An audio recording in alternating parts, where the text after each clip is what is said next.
Well, welcome to another edition of the Suitcase Sessions podcast. I'm your host, Bob Bowman. I'm sitting here with Alice Saurber of Pallin with Al, and she hails from Cincinnati area. And she and Bill, who we'll get to here in a second, I've got one set of mics, so we'll share the screen time with Bill.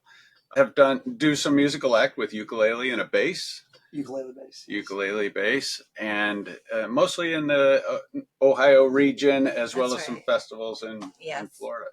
Well, I have a curiosity that I know our listeners do. How did you get into the cigar box guitar realm with your ukulele? Cigar box ukuleles, or even the ukulele at all? Well, it was COVID, and I was kind of looking for something to fill my time, and decided that, I could probably learn to play a ukulele. And right away we went out and got one, and it didn't take long before I was really just loving playing it just for fun. And I've always loved to sing, so singing and playing, and before you know it, Bill had decided to gift me with an amazing handmade ukulele, not just one, but two that he made out of these cigar boxes. And it's just not at all surprising, because he's so extremely creative, and he totally enjoyed the process of making them. And so that's how I got into playing it. And just the different sound that came out of that cigar box ukulele as opposed to the Cordoba that I had was really remarkable. So that was what started it all, and just been having so much fun with them ever since. Right. So COVID hit. That's relatively recent, but COVID hit. You had some free time. You decided to take up the ukulele, and the rest is history. Now you're playing publicly. Right. Now we play together. Not only do we play together, Bill and has built himself these bass cigar box ukuleles that caught on like wildfire, and he and I play together. We found out that the bass uke and the tenor uke sounded fantastic together, and before you know it, he started singing with me, and then we're harmonizing, and we were like, oh my gosh, look at us, we sound pretty good. And so that led to, why don't we do some open mics? Why don't we this? Why don't we that? And so that's kind of where we're at right now, and just having a blast, never imagining that we would be doing anything like this. But here it is. It's just one of the great surprises of our journey together. I think it's a great backstory, first of all. And I think that's part of the fun of these interviews, is I get to find out a few things that most people don't know, obviously, but also can resonate with. COVID brought a lot of discovery for a lot of people, and yours happened to led you to a stage act, which I, that's fantastic. But before we go any further, I want to say two things. One, I failed to mention probably the most significant thing in my personal opinion is the artwork behind us. Alice did. So while you were during COVID, you actually had a day job, and like most of us, you weren't going into the office, so you were able to do that from your home. Right.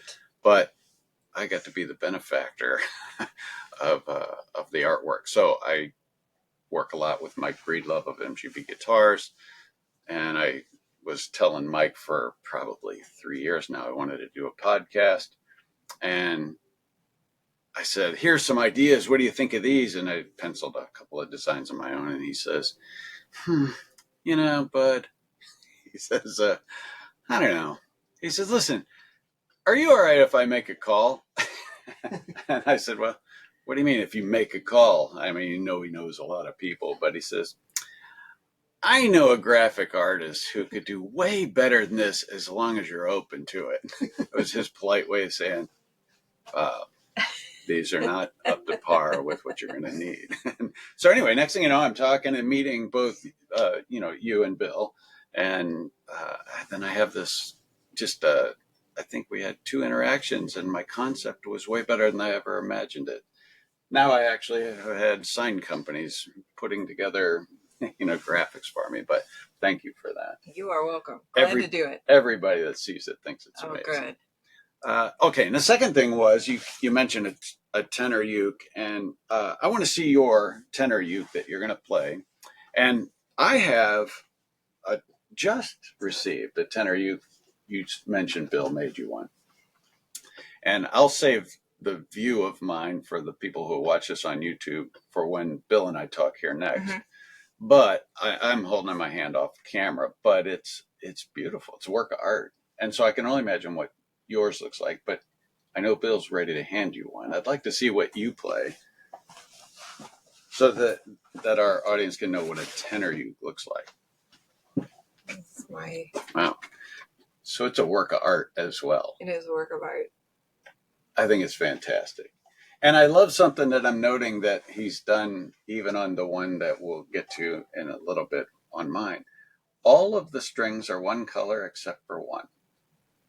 That's an interesting observation. For me, I don't know the significance, but I will be asking Bill about that one. So I'll give him some time to think about it. But it is beautiful. I mean, these boxes are works of art, and he's added all kinds of art to it. Right. Right down to the shaping of the... And if I say, oh boy, I love that box, chances are you'll see it again. I'll see it again. And making music with it. Yeah, and I bought this material so I could do a nice pick guard on it. I was always so worried about marring the surface because I'm, hitting that pick. So that's, I kind of got to help pick out that material, and yeah. Great. But very solid, very easy to play. He changes the action for me and makes it so it's always very comfortable for me to play. Right. And hopefully play well.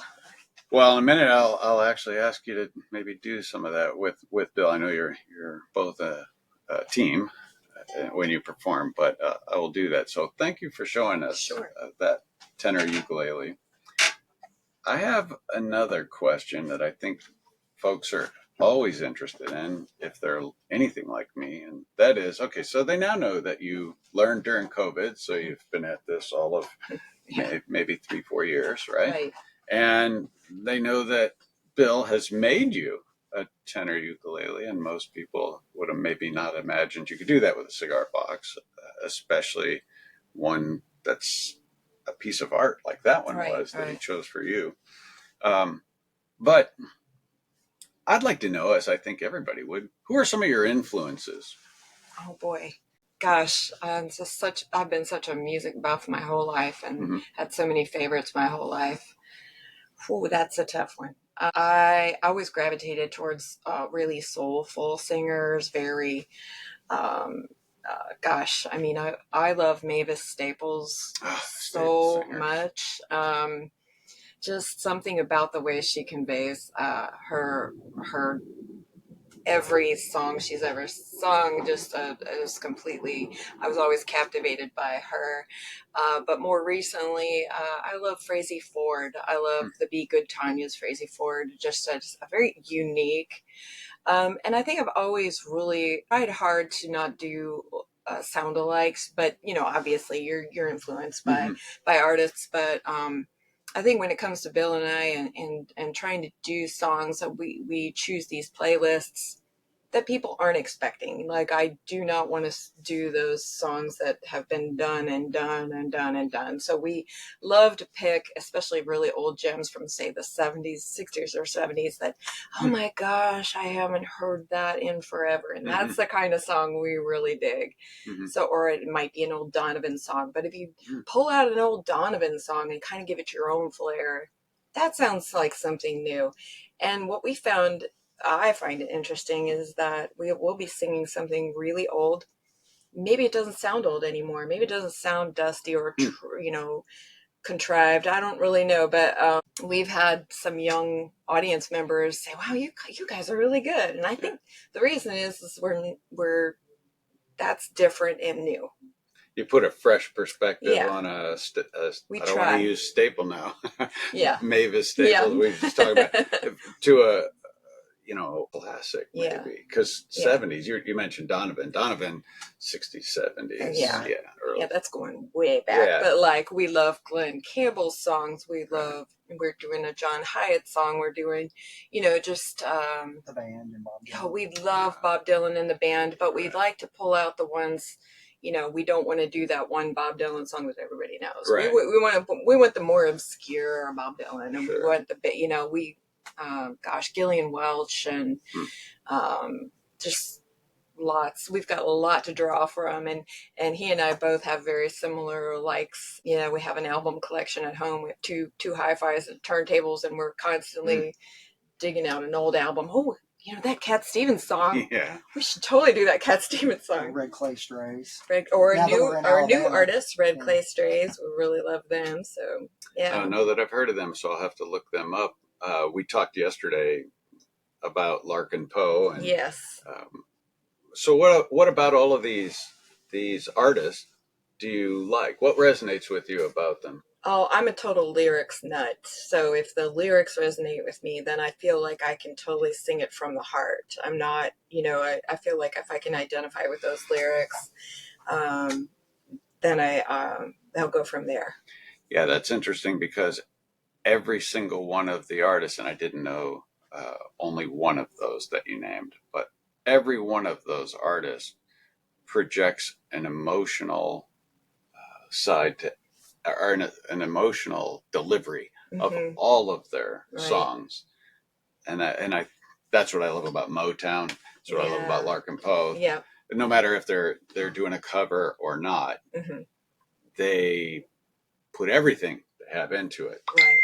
All of those artists, not just the one. Right. If you don't feel it, there's no point in singing it. Yeah, I remember the first time I heard the Staples Singers, and they were in a live concert. In the video that I watched, and I'd heard their music 100 times before, but just watching the delivery that Mavis gave was powerful. Yeah, it's like watching Aretha Franklin. It is. Yeah. But at any rate, well, thank you for giving us some insight into that, because the musical influences I think come out. There's somebody, I don't know if you've ever heard of Elise LeGrow. She's Canadian. Yes. She does covers. Also some of her own stuff, but we did one of her songs yesterday. Also, I really very good. love some of the covers, especially that she does, because they are new. Yes, they're covers. I know the lyrics. I too am a lyrics person, but when she delivers those, it's like you're hearing a song for the first time. Yeah. Nobody knows that When the Levee Breaks is not a Led Zeppelin song. Exactly.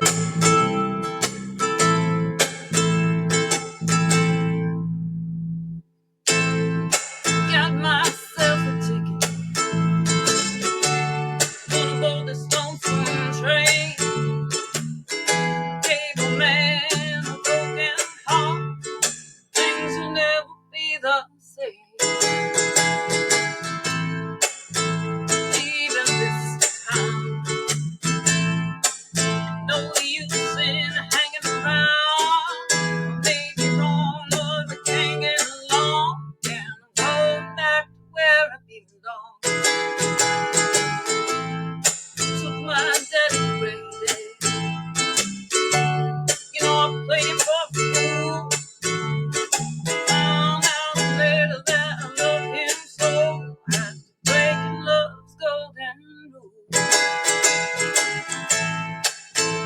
Leaving this town. No use in hanging around. I may be wrong, but I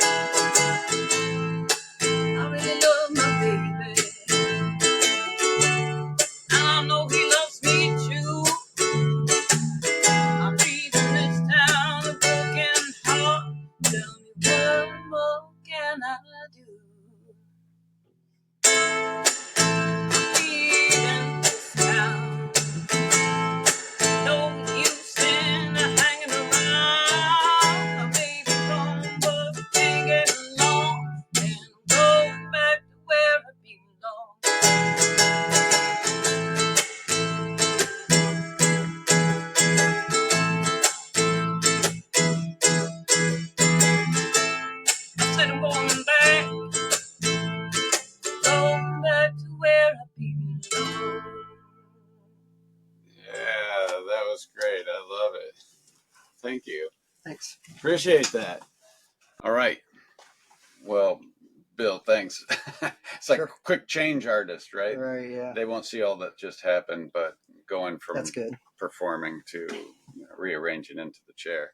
Well, now that we got you here, Yeah. I want to know a little bit about what got you into cigar box guitars, or Well, ukuleles, or yeah. basses.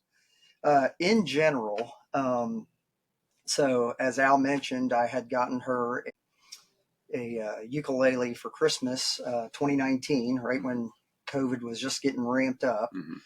And she played with her sister who plays guitar for a while.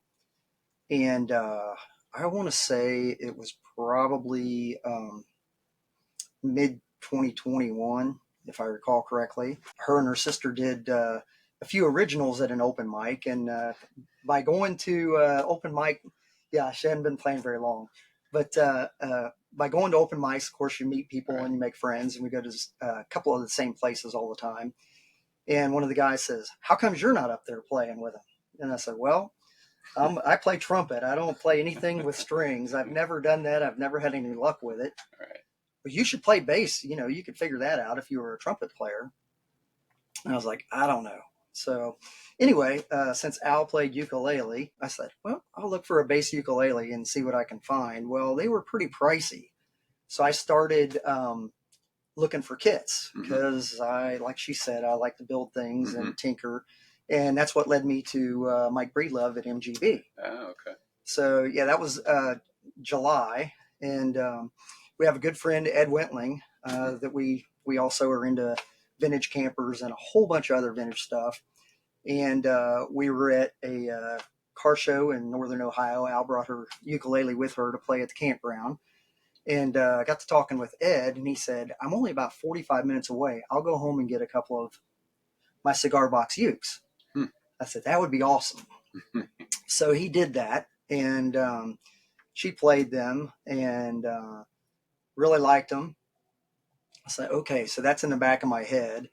And kind of fiddled around and didn't get around to ordering anything because I still hadn't decided whether or not I thought I could do it. Finally, I ordered kits in October, got her a baritone uke and electric tenor uke built for Christmas.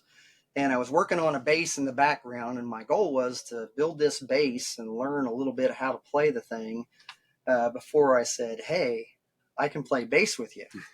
Well, it didn't work out that way. She started talking about having a friend come and play bass with her. So before I had really done any more than about 2 15-minute tutorials, I said, "We got to stop by work. I got to pick something up." And then I grabbed my bass and kind of dove in head first. And that was February of 2023. And that's when you discovered you don't have stage fright? Yeah, I mean, I really don't, honestly. Occasionally I'll have this brief moment fly through my head was like, "Wait a minute, I haven't been doing this long enough to be doing this. What am I doing?" And the brain goes crazy for a second. And usually I settle down pretty quickly. But for me, the preparation of setting up when we play somewhere kind of has the whole, checklist and I get that down. So it's kind of formulaic for me, just like I approach machining, because that's what I do for a living.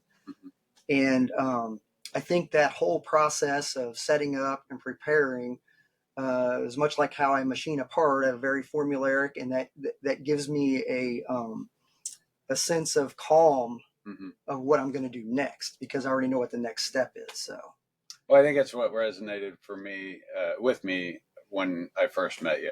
You're a detail-oriented guy. I think some of the machinists in you and the precision machining probably is rubbed off on your wood. Oh, it absolutely has, and it caused me to obsess over every one of these I build. So it takes me a long time to build anything. Well, then that's a great segue into what I wanted to do and finally show this tenor ukulele that you built. And let's see if we can get that all in there. And it happens to be built out of probably my favorite box, the punch box. It is my favorite box, not probably. There's variations on the punch box, as you know. Right. And I'm going to do a separate episode on the punch box history, but I believe it's not only one of the best designed boxes, but it's definitely a box that sounds really good. And you note there's no holes on this one, but when you play this thing, it rings really loud, and I love that. Yeah. But it's you can see the craftsmanship in it. We were talking about the string action. I doubt that can be picked up there, but this is going to be super fun to learn to play. I don't play the ukulele. Yeah. So this is going to be great. Yeah. Well, I will tell you, from being a part of Al's journey, 3 chords will get you about 200 songs. Okay. Well, and there are plenty of YouTube videos that'll tell you that. We'll see how long that takes to learn 3 chords. then how long it takes to make those put into a song. Yeah. But that's going to be fun. Thank you for that. I am going to love it. I know. So. Well, that's great. All right. So you were a machinist. You discovered that you really wanted to play with Al, obviously, and the bass was something someone told you should be able to play. Yeah, so I decided, okay, well, maybe I can do that. I can't make chords because of the arthritis from 42 years of machining, but right. I can. I always make the joke I play 2-finger bass. Well, now I'm using more fingers than that, and I was going to say, wait a minute, I watch. I'm learning. I'm learning. Very much a beginner, but I'm learning. Well, so you've made some tenor. What's on your bench now? Right now I have an 8-string tenor for Alice that I'm working on, and I actually have 2 6-strings that I'm working on. So kind of venture in. One is a MGB Telecaster neck. I probably shouldn't say Telecaster, but a Tele neck. And the other style. Yeah, Tele style. That's right. Yeah, Tele style. Yeah. And the other, we love the antique. We happened to be in an antique mall the other day and found a really neat Ibanez gem neck that has some pretty cool inlays in it. And we snagged that off the shelf. It's not an antique by any stretch, but that should make a really cool looking guitar. So you're going to try a solid body, or are you going to put it into? Actually, I'm using an Arturo Fuente queen bee and a king bee. So you are going to make a cigar box. Oh yeah, cigar box. Yeah, absolutely. That'll be fun to see. Absolutely. I haven't built anything else, and I'll say yet because you never know where these things tend to. You have an idea where you want to go with it, and they usually decide that's not the direction they want to be. For now, I'm going to stick with cigar boxes. I love there's so many variations of art and so many really cool boxes to choose from. It's hard to even think about doing anything else. Yeah, especially when you got to also then make sure that the size is right for the the scale length and all of that stuff. It is tough because especially when you're picky. Yeah, right. Yeah. Right. And I love probably the more, I'll say vivid or crazy the art is, the more I like them. The punch box really struck me because I love the wood. I love wood. But the yellow really just stood out, which is why I grabbed that one. And then Mike had sent me 2 of the 8-string kits and variations in the colors of headstock. I picked that headstock to go with that body just because they were pretty close. So, this probably won't surprise anybody that knows my love for running, but if you've ever seen me running, I'm predominantly in that same color yellow. The louder, the better. Oh, really? I want to be seen. I don't want to be hit. Right. But that is my favorite color running. So it's the only one I bid on in the silent auction. I'm glad. I'm so happy to have it. Yeah, and so it checked a couple of boxes, right? Yellow and a punch box to boot. Yellow punch box. It was an 8-stringer. It had so many things about it. And when I strummed it, I strummed all of them, but I strung that and it just rung, and I loved the sound it gave. Well, and I don't play the ukulele, but I will figure out how to do that. Yeah, and I don't know if you have noticed that all during this event, I kind of was obsessing over the 2 I had in the auction, tuning them every day, a couple times a day to help stretch the strings, get them settled. Yeah. So, But again, that's me. That's the monster in the That's the monster, right? Yeah, exactly. And it is a big one. It's an obsession, right? Right. Okay, so you got a couple on your bench. You're thinking about a couple of six stringers with some cigar box bodies to see where those take in. Guarantee they won't end up taking you where you thought they might have, like you said. They already haven't. No, they've already changed changed directions a little bit. But I do have a couple other things that I've gotten from Mike. I have a one of his electrical box resonators. I can send you a picture. I've engine turned most of the case, which is pretty cool. And then he's also sent me one of his larger aluminum bass boxes and another little aluminum treat that I don't think he's shown anyone yet. So hopefully I'll have some time to work on those. So, well, that sounds fun. He's always come something innovative, but I think the question I got to ask you is, it sounded like you just picked up the bass and now you're doing a six stringer. Do you know how to play the six string? Not a lick. Can't do anything with it. Matter of fact, the guitars I had downstairs, I said, will you guys please play these so I can get a little bit of video? Again, that's what I love about this community. Yeah, it's great. I mean, we all are addicts. Right, yeah. And we might not have been an addict before we discovered the cigar box and that you can make a guitar. That's when the addiction starts. Oh, yeah.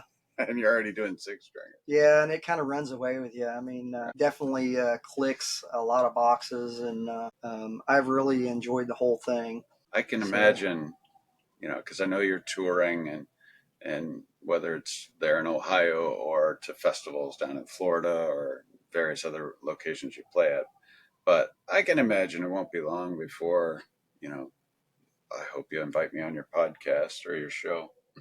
I was standing up front with of the location we're at now, the venue we're at here, and there's like 20,000 people on the streets for a car show. It's the first Friday event here in Gadsden, Alabama, and so they bring in all these antique and classic and newer cars, quite frankly, that they've done some work on, and there's 20 to 25,000 people attending the show, and you were playing outside. Both of you were out front.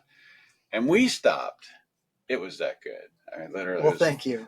I look around, and there's all these people. They're here for the car show, and they're walking by the museum, and they see you playing, and everybody was getting it. They don't know that these cigar boxes can be a ukulele, let alone sound like that. Right. And that's the biggest, I think it's very gratifying for both of us.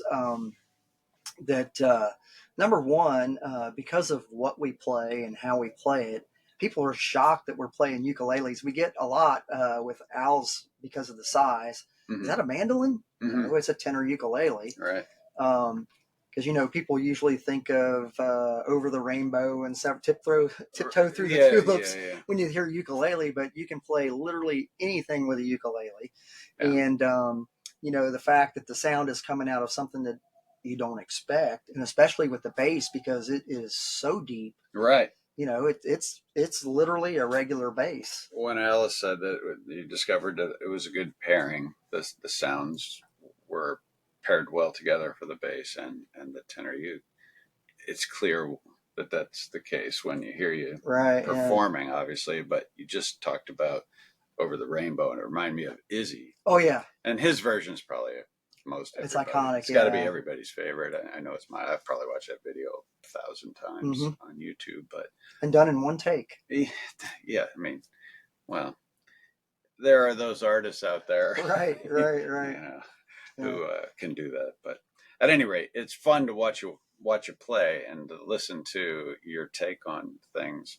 I think you said you did an Elise LeGrow cover last night, right?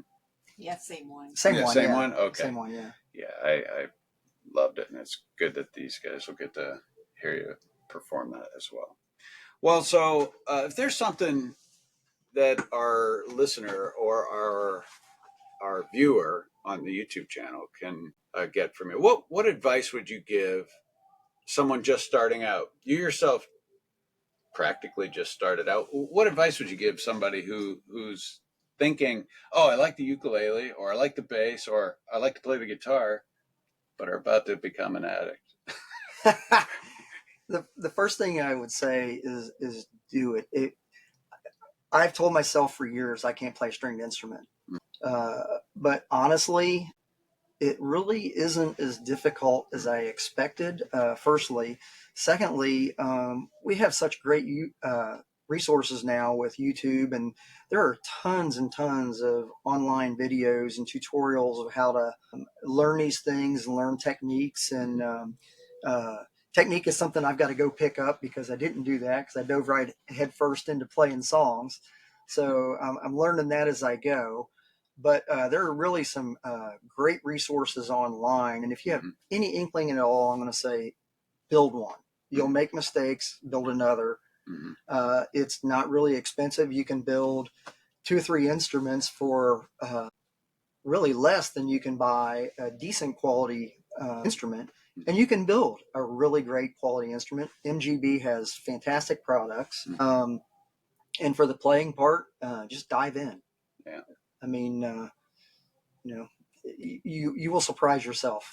Knowing both of your backstories now and hearing how well you play and perform and hearing that advice, I am literally going to do my best to try to learn it because I've said to myself, I also, you didn't know this, but I also played a really strong, solid third chair trumpet for 12, 13 years. We have that in common. Yeah, that's great. That we have in common. And I too have told myself, and I bought some very expensive 6-string guitars 7 years ago. And with the thought I would want to learn how to play Muddy Waters, Eric Clapton riffs, blues rock. I love blues. Yeah. And I thought, if I was to learn to play a guitar, I've always wanted to, that's what I want to do. But then I discovered the Cigar Box guitar, and I have now, been over 100 guitars. I just acquired 3 today, that I didn't build, but it is an addiction and it's a passion and it's a great outlet. But it is a great outlet for sure. I've still not learned the playing part, so I need to do that. Yeah. So I appreciate that advice. Yeah, and like I said, I can't really play the guitars I build. I can the 3 strings I can do some stuff with, and I may try to noodle around with a 3-string as time becomes available, which is always in short supply. But definitely just dive in. Well, you've discovered that other people can play your 3-string. I have discovered that, guitars, which is great. And that's honestly that's as much fun as building them. Yeah. It really is. A lot of satisfaction in that. I will say it's not as much fun as playing it myself, seeing somebody else play it, but it is very gratifying to see that and to see something that you've built being played and being played really well. Even if the instrument isn't fantastic, a good player and a good amp really. Right. Yeah, they can compensate for a lot. Yeah. I've seen that with my builds in other people's hands. Yeah. Well, all right. Well, thank you for spending the time, both of you. I know Alice is off camera now and you've got the chair, but thank you both for the time and especially for the performance. Thanks so much for having us. You're welcome. Appreciate it. So with that said, thanks for joining us on this edition of the Suitcase Sessions podcast.